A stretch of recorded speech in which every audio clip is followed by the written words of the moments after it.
Tuhan baik, anugerahnya kekal selamanya.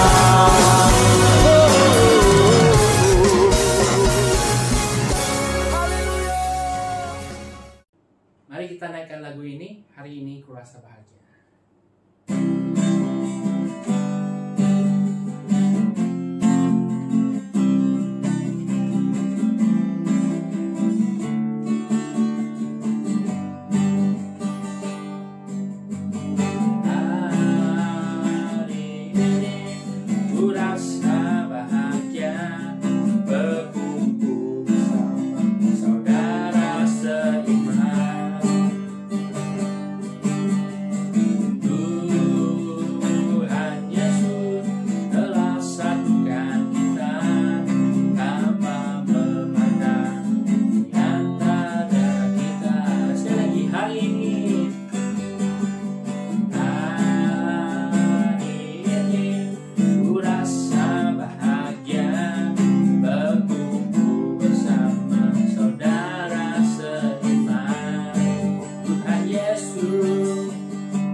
Saudari, mari kita mendekati Tuhan Allah dengan doa.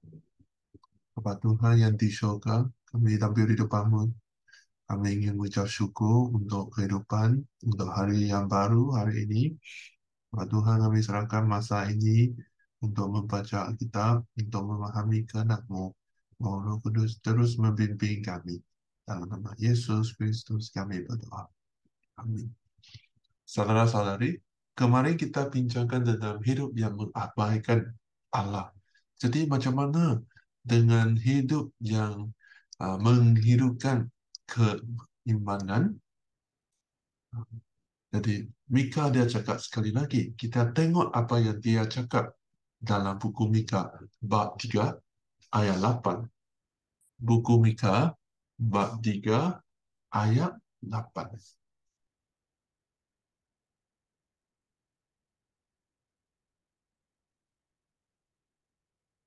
Buku Mika bab 3 ayat 8 berbunyi sebegini.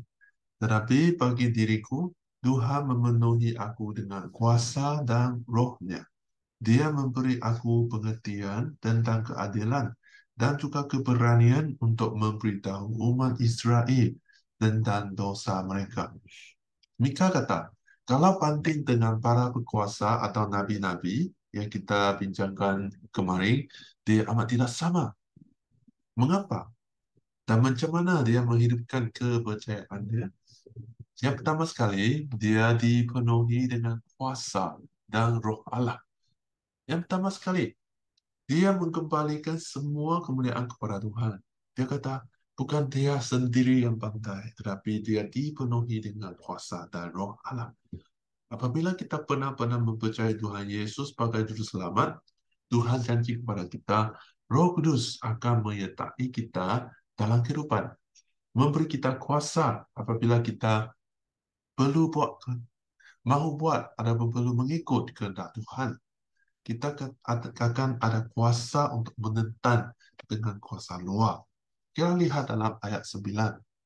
Dengarlah kata-kataku, hai para penguasa Israel, kamu yang membenci keadilan dan yang mengubah kebenaran menjadi kesalahan. Nabi Mika berani berkobar dan menegur para penguasa. Ayat 10, ayat 12 juga. Contohnya, kalau betul ayat yang penuh dengan ayat, kalau penuh, kita tidak dapat tekan. Tapi kalau kosong sudah, kita boleh tekan dan boleh hancurkan ayat betul ini. Jadi hari ini bila kita renungkan, adakah kamu bergantung kepada Roh Kudus dalam kehidupan kamu seharian? Jadi kita perlulah mendekati Tuhan setiap hari. Kita haruslah berdoa setiap hari. Tuhan memenuhi aku hari ini dengan kuasa dan roh kamu supaya saya boleh menjadi saksi dalam kehidupan dan sebagainya.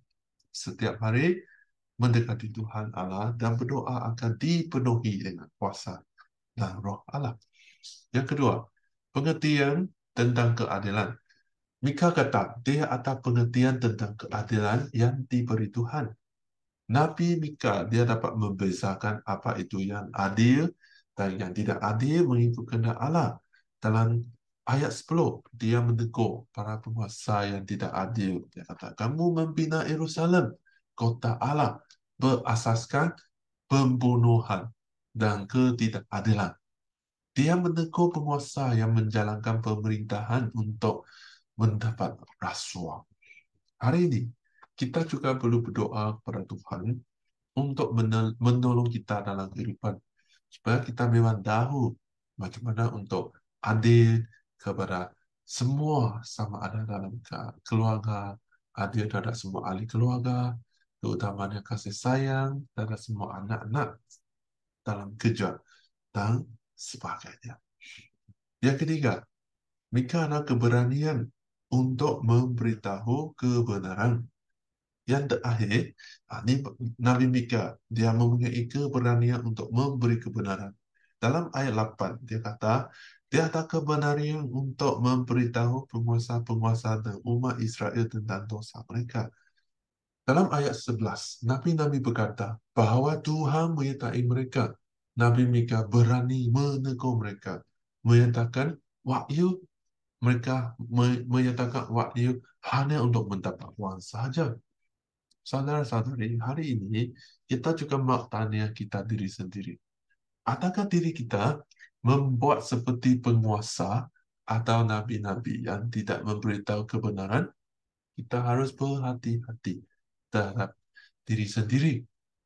Selain daripada itu, kalau kita benar-benar lihat ada apa yang tidak betul, tidak adil, kesalahan, dosa seseorang, kita harus belajar untuk memberitahu orang tersebut dengan kebijaksanaan. Dengan menggunakan prinsip Alkitab. Jika saudaramu berdosa terhadapmu, pergilah kepadanya dan tunjukkan kesalahannya. Lakukanlah hal ini dengan diam-diam antara kamu dua sahaja. Jika dia menurut kata-katamu, maka kamu percaya pendapat kembali saudaramu. Tetapi jika tidak, bawalah seorang atau dua orang bersama-samamu. Jika dia tidak mau menerima nasihat mereka, beritahukan perkara itu kepada jemaat. Akhirnya, jika dia masih tidak mau menerima nasihat jemaat, angkatlah dia sebagai orang yang tidak mengenal Allah atau sebagai pemungut cukai. Saudara-saudari, hari ini kita merenungkan tentang hidup yang menghidupkan keimanan. Yang pertama, kita merenungkan diri sendiri dipenuhi dengan kuasa dan roh Allah. Yang kedua, pengertian tentang keadilan. Yang ketiga, kita ada keberanian untuk memberitahu kebenaran. Mari kita sama-sama renung dan berdoa.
Bapa Tuhan yang di surga, kami tampil di depan-Mu, kami ingin berdoa untuk diri sendiri. Pak Tuhan, kami sangat ingin menghidupkan hidup, menghidupkan keimanan kami. Pak Tuhan, mohon Engkau memberkati kami dengan kuasa dan kebijaksanaan. Dan kami amat memahami dan meneliti kepimpinan Roh Kudus dalam kehidupan kami, supaya kami memuliakan nama-Mu dan kami menghidupkan hidup yang amat bersukacita dan penuh dengan kuasa. Tuhan, kami serahkan hari ini kami ke dalam tangan-Mu. Mohon Engkau bersama dengan kami dalam hari ini. Dalam nama Yesus Kristus kami berdoa. Amin.